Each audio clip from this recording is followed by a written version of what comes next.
Hello students, I hope you all are fine. आज का हमारा टॉपिक था पॉवर्टी। तो पॉवर्टी समझने से पहले हमें कुछ बेसिक टर्म्स को समझना है कि पॉवर्टी क्या चीज़ है और पॉवर्टी किस किस चीज़ के ऊपर डिपेंड करती है। और आगे जो हमारा चैप्टर होगा इन्हीं टर्म्स का काफ़ी ज़्यादा यूज़ होगा आगे। तो पहले हम बेसिक समझते हैं। What do you mean by poverty. जैसे कि यहाँ पहली टर्म लिखी है पॉवर्टी। पॉवर्टी का बेसिक मीनिंग क्या हो गया? पॉवर्टी का मीनिंग होता है गरीबी, या दूसरे सेंस में थोड़ा डिटेल में समझें तो वो पर्सन जो बेसिक नीड्स को पूरा नहीं कर सकता। बेसिक नीड्स मतलब रोटी कपड़ा मकान की रिक्वायरमेंट जिसकी पूरी नहीं हो पा रही, उसको हम गरीब की कैटेगरी में लेते हैं। तो डेफिनेशन में क्या लिखा है? According to World Bank, poverty is pronounced deprivation in wellbeing. Deprivation in wellbeing मतलब जिस बंदे की सेहत खराब हो गई है, किस वजह से कि वो प्रॉपर न्यूट्रिशन नहीं ले पा रहा है, खाना नहीं खा पा रहा है। And comprises many dimensions. It includes low incomes and inability to acquire the basic foods and services necessary for survival with dignity.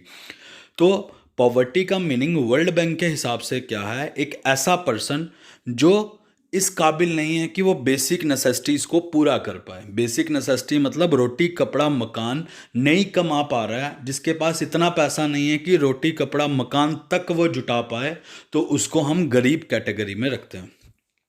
Second लिखा है पॉवर्टी लाइन का क्या मीनिंग है? पॉवर्टी लाइन का क्या मीनिंग है कि फॉर एग्जाम्पल मैंने एक कैलकुलेशन की कि रोटी कपड़ा मकान जिस बंदे को चाहिए, मिनिमम उसकी इनकम एक महीने की 1,000 रुपया होनी चाहिए। अगर कोई पर्सन उस 1,000 रुपये से नीचे कमाता है तो उसको मैं बोल दूंगा कि वो गरीब की कैटेगरी में आता है। तो वो लाइन, जिस लाइन के नीचे वाले सारे लोग गरीब कहलाते हैं, उस लाइन को हम बोलते हैं पॉवर्टी लाइन। थर्ड वाला लिखा है poverty line basket. Poverty line basket का क्या मतलब है? वो सारी चीज़ें, वो सारी गुड्स और सर्विसेज जो चाहिए नॉर्मल ज़िंदगी जीने के लिए, जैसे कि रोटी कपड़ा मकान, इन तीनों को इकट्ठा करके देखूं, उसको मैं क्या बोलता हूं? Poverty line basket. लास्ट लिखा है पॉवर्टी रेशो। पॉवर्टी रेशो का क्या मतलब हो गया कि कितने परसेंट लोग गरीबी कैटेगरी के नीचे हैं, उसको हम बोलते हैं पॉवर्टी रेशो। और पॉवर्टी रेशो का एक और नाम है हेड काउंट रेशो। तो ये याद रखना है, हेड काउंट रेशो। तो अब टर्म समझने के बाद हमें यह समझना है कि इंडिया में हम कैसे कैलकुलेशन करते हैं पॉवर्टी का। तो पहले वो हमने बेसिक टर्म समझी, पॉवर्टी क्या होता है, पॉवर्टी के बारे में एक दो चीज़ें समझी, पॉवर्टी लाइन। अब हमें समझना है इंडिया में पॉवर्टी को कैसे एस्टिमेट करते हैं, ये मोस्ट इंपॉर्टेंट है, स्टार्टिंग है। एक सबसे कॉमन मेथड जो हम अपने देश इंडिया में यूज़ करते हैं इनकम या पॉवर्टी कैलकुलेट करने के लिए, उसको हम, उस मेथड को हम बोलते हैं इनकम या कंजप्शन मेथड या कंजप्शन लेवल। अब मैं डेफिनेशन रिपीट कर रहा हूं। A common method use to estimate poverty in India is based on the income और कंजप्शन लेवल। समझाने की कोशिश ये है कि उस बंदे को जब भी हम पॉवर्टी गिनते हैं तो सबसे पहले हम दो चीज़ों के ऊपर गौर फरमाते हैं कि इस पर्सन की इनकम कितनी है, या तो ये पर्सन खर्चा कितना करता है। अगर हम इनकम के हिसाब से देखें, फॉर एग्जांपल इंडियन गवर्नमेंट ने अपना हिसाब लगाया कि जिसकी इनकम एक दिन में 100 रुपया है तो वो नॉर्मल लाइन पे आ गया, जिसकी 100 से कम है वो गरीब की कैटेगरी में आ गया। अगर इनकम नहीं देखनी है तो कंजप्शन देखनी है, मतलब कितना वो पैसा कमा पा रहा है ताकि वो बेसिक नीड्स खरीद पाए। तो इंडिया में जब भी हम पॉवर्टी को गिनते हैं तो दो चीज़ों के बारे में हम याद रखते हैं कि इनकम कितनी है या तो कंजप्शन कितनी है। यानी इफ़ द इनकम और consumption falls below a minimum level then the household is said to be the below poverty line. और जो पर्सन या जो फैमिली उस मिनिमम इनकम के भी नीचे कमा रही है, उससे भी कम कमा रही है, उस कैटेगरी को हम बोलते हैं बिलो पॉवर्टी लाइन। अब इंडिया में बिलो पॉवर्टी लाइन को कैलकुलेट कैसे करते हैं? तो पहली चीज समझी, इंडिया में पॉवर्टी गिनने के लिए हमें या तो इनकम मेथड का सहारा लेना पड़ता है या तो कंजप्शन मेथड का। इनकम मतलब कम से कम कितना पैसा कमाता है, कंजप्शन मतलब कम से कम उतना पैसा कमा लेता है कि बेसिक नीड्स को पूरा कर पाए। और जो लोग उन चीज़ों को पूरा नहीं कर पाते वो बिलो पॉवर्टी लाइन के अंदर आते हैं। इंडिया में बिलो पॉवर्टी लाइन को कैलकुलेट कौन सा डिपार्टमेंट करता है? Poverty estimation in India is now carried by the NITI Aayog task force. तो इंडिया में पॉवर्टी लाइन को कौन कैलकुलेट करता है कि ये लाइन पॉवर्टी लाइन कहलाएगी? वो डिपार्टमेंट है, वो ऑर्गेनाइजेशन है नीति आयोग की टास्क फोर्स। और कौन से मेथड का ये यूज करते हैं? Through the calculation of poverty line based on the data captured by National Sample Survey Office under the Ministry of Statistics and Program Implementation। तो समझाने का मतलब ये है कि इंडिया में पॉवर्टी एस्टिमेट कैसे करते हैं, वो मैंने आपको बता दिया, बिलो पॉवर्टी लाइन वाला कंसेप्ट। और पॉवर्टी के लिए कैलकुलेशन कौन करता है? पॉवर्टी लाइन का एस्टिमेट कौन करता है? नीति आयोग का टास्क फोर्स। और कैसे करता है? वो इसके लिए डाटा कैलकुलेट करता है, और वो डाटा कलेक्ट करने वाली ऑर्गेनाइजेशन कौन सी है? National Sample Survey Organisation. और ये नेशनल सैंपल सर्वे ऑर्गेनाइजेशन कौन सी मिनिस्ट्री के अंदर आती है? Ministry of Statistics and Programme Implementation. तो आई होप ये समझ आया होगा। और बोल रहे हैं नीति आयोग टास्क फोर्स से पहले पॉवर्टी को एस्टिमेट करने का काम किसका था? वो था प्लानिंग कमीशन का। और अभी प्लानिंग कमीशन का नाम चेंज करके क्या बना दिया इन्होंने? नीति आयोग। तो समझ आया होगा कि इंडिया में पॉवर्टी को कैसे कैलकुलेट करते हैं। अगला कि जरूरत क्या है? What is the need for poverty estimation? Poverty को एस्टिमेट करने की जरूरत क्या है?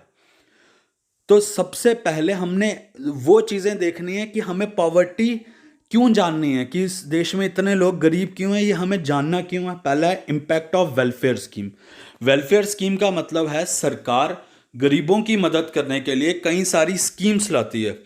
पर पहले सरकार को तो पता होना चाहिए कि कितने % लोग गरीब हैं या कौन गरीब है, तभी तो सरकार उनके लिए वेलफेयर स्कीम्स लाएगी। वही लिखा है, poverty estimates are not just important for academic purpose but are also crucial to track the impact and success of various government policies, specially social welfare scheme that are intended to eliminate poverty. तो वही बोल रहा है कि सरकार को पता होना चाहिए कि कितने % या कितने लोग गरीब हैं, ताकि वो उनके लिए वेलफेयर स्कीम जो चला रही है तो वो ठीक तरीके से चल रही है कि नहीं।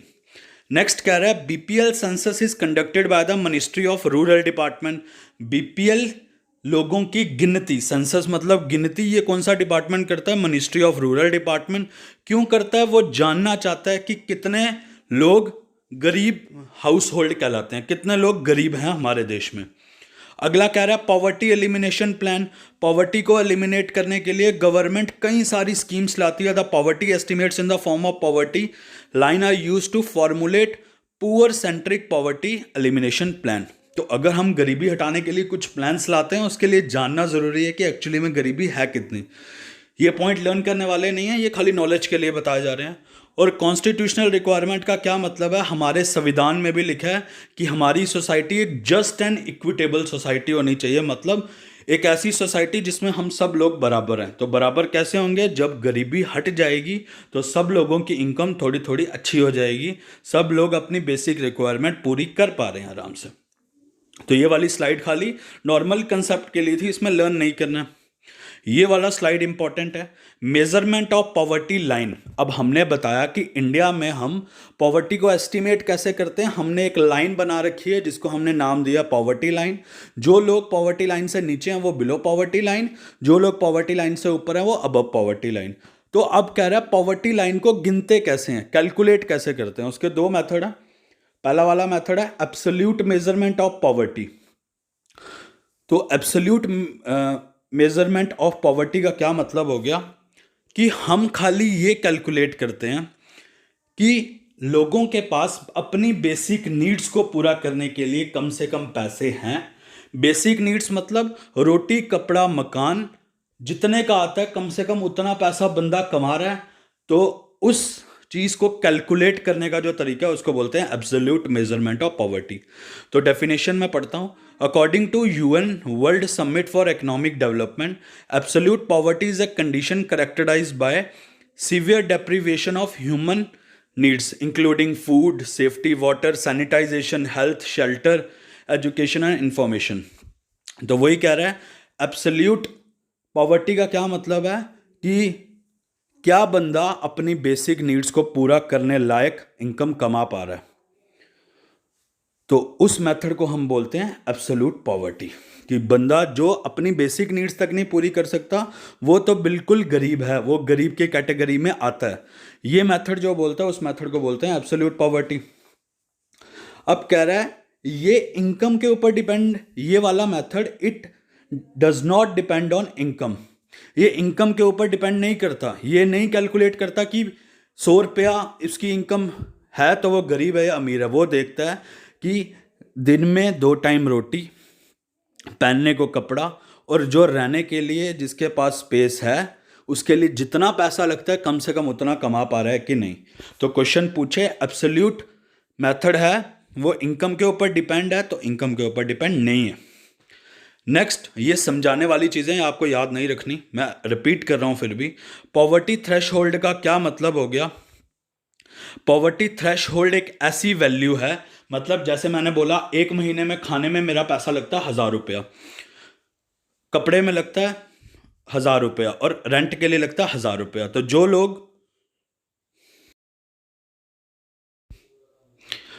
जो बंदा उतना भी पैसा नहीं कमा पा रहा है तो वो गरीब है, तो उस वैल्यू को बोलते हैं पॉवर्टी थ्रेशहोल्ड। आगे लिखा है limited scope absolute measurements of poverty used by the world bank and developing countries. अब पूछे कि इंडिया पॉवर्टी लाइन को मेजर करने के लिए किस तरीके का यूज करता है। पहले तो पॉवर्टी के लिए below poverty line, above poverty line, और पॉवर्टी लाइन के लिए कौन सा मेथड यूज करता है? Absolute measurement of poverty, India भी और वर्ल्ड बैंक भी। और लिखा है आगे हमें इन चीज़ों के ऊपर पूरा फोकस रखना है, सबसे इंपॉर्टेंट सेक्शन है। लास्ट वाला हमको पॉइंट हमारे लिए इंपॉर्टेंट नहीं है, तो याद रखना है इंडिया किस मेथड का यूज करता है पॉवर्टी लाइन को कैलकुलेट करने के लिए? Absolute measurement of poverty. Sorry मेरे फोन की बैटरी और एब्सोल्यूट मेजरमेंट ऑफ थोड़ी कम पॉवर्टी हो गई मतलब थी। तो हर बंदे के relative pass movement of minimum इतनी poverty का इनकम क्या होनी मतलब चाहिए कि हो वो गया? अपनी बेसिक जैसे कि हमने एक पहला मेथड समझा रिलेटिव का क्या मेजरमेंट ऑफ पॉवर्टी का क्या मतलब है? पर्सन को बेसिक नीड्स पूरी करने के लिए कम से कम उसके पास पैसे होने चाहिए। रिलेटिव मेथड ऑफ मेजरमेंट का क्या मतलब हो गया कि हम अपने आप को दूसरे से रिलेट कर रहे हैं। कि फॉर एग्जांपल मैं ये ले रहा हूं कि नॉर्मल यहां पे इंडिया में हर पर्सन 1 साल का कितना पैसा कमाता है? 1 लाख, और मेरी इनकम 1 साल की 1 लाख है, पर मैं अपने आप को बोल रहा हूं कि मैं इतना अमीर नहीं हूं, क्योंकि जो मेरे से ऊपर लोग हैं वो 2 लाख कमा रहे हैं, कोई करोड़ कमा रहा है, कोई 50 करोड़ कमा रहा है। तो रिलेटिव मेजरमेंट ऑफ पॉवर्टी का क्या मतलब है? जब हम अपनी इनकम को कम पाते हैं दूसरे के मुकाबले में, तो उसको हम बोलते हैं रिलेटिव पॉवर्टी। जैसे कि यहां लिखा है it is present where a household income is lower than the median income in a particular country and it is used mainly by the developed countries। ये मेथड क्या बोलता है? ये मेथड बोलता है कि अगर नॉर्मल यहाँ पे हर पर्सन साल का 1 लाख कमाता है तो हम अपना कंपैरिजन दूसरे पर्सन्स के हिसाब से करते हैं जो हमसे ज़्यादा इनकम कमा रहे हैं। उस मेथड को बोलते हैं रिलेटिव पॉवर्टी। और ये कौन से कंट्रीज यूज़ करते हैं? जो काफ़ी डेवलप हो चुके हैं। और इसमें भी हमको 2 चीज़ें याद रखनी है। पॉवर्टी थ्रेशहोल्ड का क्या मतलब हो गया कि एक in this method certain percentage of economically bottom population is always considered below the poverty line. तो इसमें ज़्यादातर हम चीज़ों को किस में लेते हैं? परसेंटेज में। और यही बोल रहा है कि मान लो तुमने एक रेट बना दिया कि 1 लाख मीडियन इनकम है तो 90% लोग उसके नीचे हैं। जैसे इंडिया में बोलते हैं खाली 4% लोग अमीर हैं। और इस चीज़ को हमको याद रखना है, एक पुरानी वाली और रिलेटिव वाली। रिलेटिव मतलब दूसरे के मुकाबले में। इंडिया में ये मेथड नहीं है, इंडिया में फर्स्ट वाला मेथड है। तो नेक्स्ट जो हमारा स्लाइड बताता है which method of data collection is currently used in India.